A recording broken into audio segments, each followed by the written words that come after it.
আলাইকুম। এইখানে ক্যাম্পিং করার উদ্দেশ্যে আসে তারা এখানে ক্যাম্পিং করে থাকে। আর আমার ঠিক পিছনে রয়েছে উরিচ্চর। আপনারা নিশ্চয়ই যারা চর সম্পর্কে আইডিয়া রয়েছে, এই উরিচ্চর নামটা অনেকেই শুনেছেন। আপনি চাইলে এখানে যে খেওয়া আছে, খেওয়া বলতে খেওয়া ঘাট, এখান থেকে আপনি একটু সামনে গেলে খেওয়া ঘাট পাবেন। ওইখানে খেওয়া ঘাটে আপনি খেওয়া দিয়ে আপনি উড়িচ্চরে যেতে পারবেন এবং উড়িচ্চরের সৌন্দর্যগুলো উপভোগ করতে পারবেন। কিছু প্রাকৃতিক দৃশ্য দেখানোর জন্য চেষ্টা করব, আশা করি সাথেই থাকবেন। এই যে দেখতে পাচ্ছেন ওরা ক্যাম্পিং করার জন্য এসেছে। ওনাদের যে সামগ্রীগুলো প্রয়োজন ক্যাম্পিং করার, ওই সামগ্রীগুলো নিয়ে এসেছে। পর্যটকেরা আসে, ভিড় জমায়, অনেকে ক্যাম্পিং করে, অনেকে দেখে চলে যায়। বন্ধুরা দেখতে পাচ্ছেন জেলেরা মাছ ধরে উপরে আসতেছে। এখানে অনেকগুলো খাল রয়েছে, খালে মাছ ধরে থাকে জেলেরা। নদীর পাশাপাশি খালও মাছ ধরে থাকে।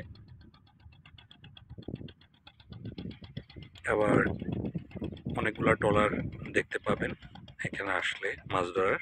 ওরা নদীতে যাচ্ছে মাছ ধরতে। এখানে কিছু ঘের জালও রয়েছে খালের মধ্যে। আর পর্যটকেরা ছুটির দিনে এখানে পর্যটকেরা বেশি আনাগোনা থাকে।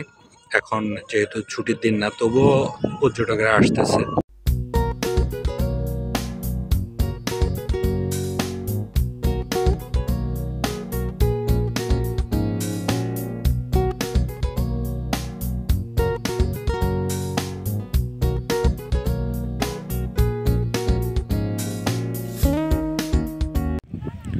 তো বন্ধুরা, আমি চেষ্টা করেছি কোম্পানিগঞ্জ মুসাপুরের যে ক্লোজারের আশপাশের সৌন্দর্য এবং দর্শনীয় কিছু দেখানোর জন্য চেষ্টা করেছি। কতটুকু পেরেছি সেটা কমেন্টস করে জানাবেন, আর আপনাদের মতামত জানাবেন। ভিডিওটা ভালো লেগে থাকলে ফলো করে আমার সাথে থাকবেন।